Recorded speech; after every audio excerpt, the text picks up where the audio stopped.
Mayo Agis, taong kasalukuyan. Andito kami ngayon sa Tibyao Bakery sa Haro, Iloilo City. Dito pa rin sa City of Love. Dahil ngayong araw na ito, mga kosa, dadalawin namin ang kanyang grandfather. Wow, grandfather. Ay, sosyal. Alright, okay, si Darling My Love So Sweet. Ayan na nga at mamimili kami, may siopaw pala dito. Alam nyo ba mga kosa, kung di nyo na itatanong, huwag nyo nang tanungin. Elementary pa lang si Darling My Love So Sweet, ay namamapak na siya ng terentere dito sa Tibyao Bakery ba? Dahil nagsimula pa ito noong 1953. Bakit ganito ako magsalita? Tinikman ko lang naman yung kanilang cheese roll kagat terenteren. Nagsimula nga daw itong Tibyao Bake Shop noong araw pa 1953 mga kosa sa Tibyao Antique. Hoy, halos katatapos lang ng gera ng mga Hapon yun Gamit lamang ang 20,000 pesos ay nakabuo sila ng bake shop o bakery dito sa Antique, Tibyao Antique. Kaya tinawag itong Tibyao Bakery o Tibyao Bake Shop ngayon. Ayan, nagtuturo na nga to si FF My Love. Nagtuturo na siya. Chocolate, chocolate cupcake daw gusto nilang dalawa. Ayan na, turo sila na turo. Sarap ba yan? Sige na, tirahin na natin yan. Mabalik nga tayo sa kwentuhan natin. 1953 nga ito nagsimula. Tapos nga, noong mga 1982 na, siguro naging matagumpay na ang Tibyao sa Antique. Naghanap naman sila ng ibang lugar.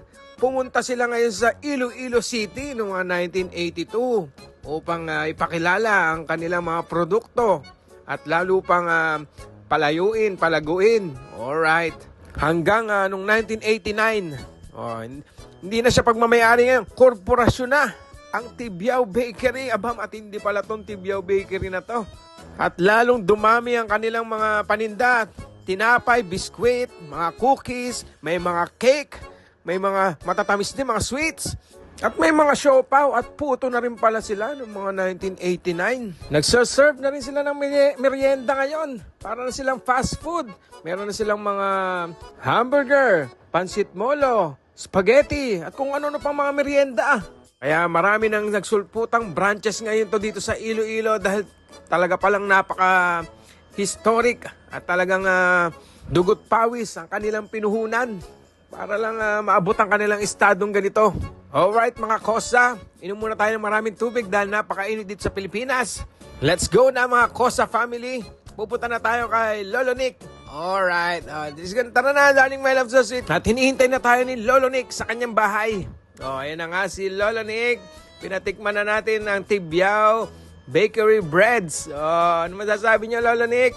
Ayos po ba tayo dyan? Nakita niyo may hawak-hawak pang teren-teren yan. Alright na alright talaga yan si Lolo Nick Cool na cool. Si Lolo Nick pala ang tatay ng tatay ni Darling My Love So Sweet. At paborito rin pala ito ng aking kambal. Di ba FF?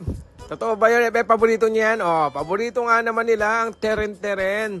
Dahil itong teren-teren natikman ko para siyang tinapay pero ang palaman niya ay parang Spanish bread. Yung Spanish bread na manamis na may butter. Ganon ang lasa niya. At yung tinapay niya, napakalambot. At itong cheese desal, mini cheese desal. Paborito ng kambal ko rin yan. Si MM at si FF. Alright. Kaso, ang dami na nilang nakaing teren-teren. Kaya yan. Ayaw na nila ng cheese desal. Ako na lang kakain ng cheese desal. Nakita nyo, tingnan nyo maigi. Ilapit mo. Ayan ang cheese. Meron siyang maliit na cheese sa loob. At yung texture niya, para siyang texture ng cheese bread. Alright. Kaya pala tumagal ng ganito ang Tibyao Bakery dahil talagang quality ang kanilang mga tinapay. Anyway, please follow, like, and share.